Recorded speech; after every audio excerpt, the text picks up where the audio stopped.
tidbit of the rewards that are given to someone that attains this tikkun, that achieves this tikkun. The first part is to stop the sin. Any immorality whatsoever, whether it's with self or with somebody else. If you are a Jew and you're with a non-Jew, you're a non-Jew, you're with a Jew, you're a male with another male, female with female, all of these things, all of these forms of immorality. You want more details? Watch some of my previous lectures. I figured I've given you enough food for thought. The key is to know. To do the tikkun is simple. 1, stop the sin. 2, build yourself a fence, a spiritual fence, a mental fence, not to sin again, which means constantly learn about this topic. Shurim like this, we have Baruch Hashem many of them. So you constantly stay strong, constantly get that musar that's going to keep you at the right place, because one tikkun is not enough, one shiur is not enough, one decision is not enough. It's a constant test. You may not have fell with her, but you may fall with somebody else. You may not have fell with him, but you may be somebody else. So you have to constantly fix it, even if you're married. Unfortunately, I have some women that tell me, listen, I'm married, but I'm thinking about somebody else. I'm married, but I'm talking to somebody else. I'm married, but this and that. Hashem Yachem. People don't realize this affects every single person that's alive. If you're alive, it affects you. If it doesn't affect you, you should check your pulse. Check your pulse. Perhaps you became an angel. So the first thing is to stop. Second thing is to build a self-defense, which requires the spiritual teachings, requires all of the different things that are going to keep you away from it, but also the material aspect of it. Meaning, if you know that certain places, certain people lead you to sin, end that relationship. End that trip. Whether it's a certain party, or it's a certain invitation to a certain house, or a certain place.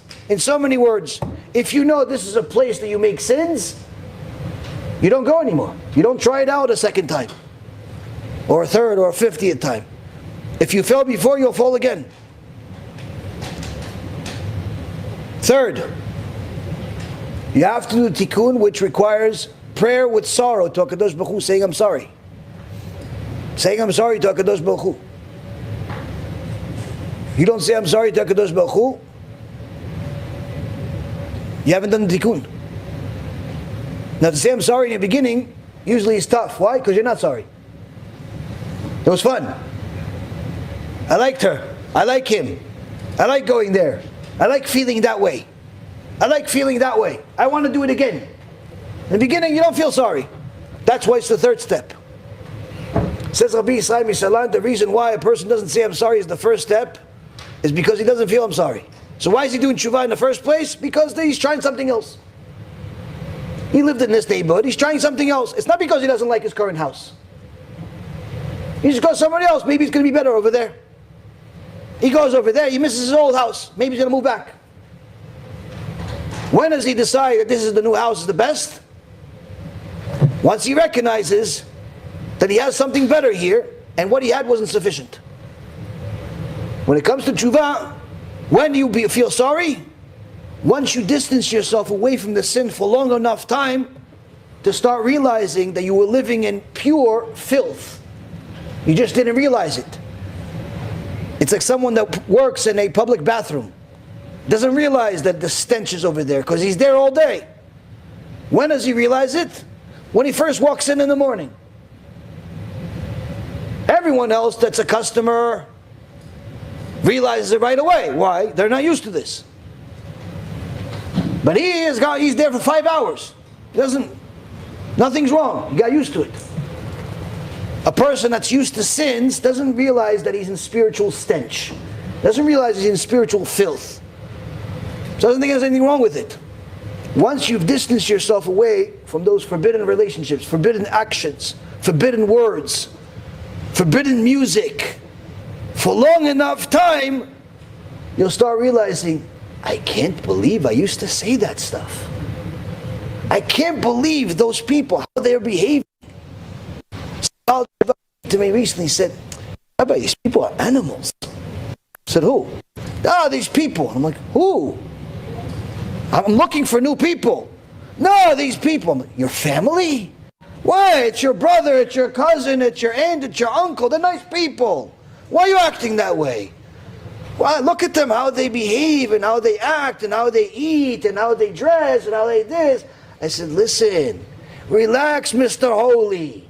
You are just like them a year ago, Habibi. Relax, Tzaddik, relax. Don't start thinking everybody else is an animal. You're right, but you're not that much different. You're right, they're little puppies, but you're not, you're a little grown. Relax. Relax, Habibi. The animals, everybody's an animal. Okay, Habibi, relax. The truth is, he's right. But you should help them, not mock them. Help the people, don't mock the people. Rabbi Yeshua ben Levi used to go to the people that had a special disease that was so powerful that if there was an egg on the same street, no one would eat it. Why? The egg would have the disease. The egg would have the disease. Rabbi Yeshua ben Levi would hug them and learn Torah with them. Why? He had such kedusha, nothing can touch him. A person that does tshuva for Brit Kodesh can become like that permanently. But the first thing that they have to do is stop. Stay away from it. Feel sorry about it, which means you have to be away from it for long enough time to realize there's something wrong with it. And guess what? In each level, you realize there's more things wrong with it. In the beginning, you can say, okay, it's bad to be with intermarried. A little while later, oh, it's bad to be adulterer. A little while later, it's bad to be promiscuous. It's bad to this. And then eventually you get to a point where you realize even bad words coming out of your mouth is bad. Bad music is bad. And even using the wrong vocabulary that's not curse words is also bad. Meaning the more you sanctify yourself, the more you realize where you used to be. But the key is, Rabotai, is to get to that third stage and saying, I'm sorry. Fourth, pass the test. What's the test? Same woman, same place. It will come. Why? That's when HaKadosh Baruch Hu wants to see if you really did tshuva or not. He'll send you the same test you fail. And you have to pass this time. She was beautiful last time, she'll be beautiful this time too. And he's going to send it. And don't think that just because you've been learning Torah and you've been doing kiruv and you're doing great things, the test's not going to come. It's going to come. Be ready. You pass it, you enter. You don't pass, you'll get the test again. But you have to be tested. Now all of this is fantastic, but the word tikkun has appeared constantly. What I mentioned to you is simply the 4 steps of tshuva. The tikkun itself is also helping other people fix this.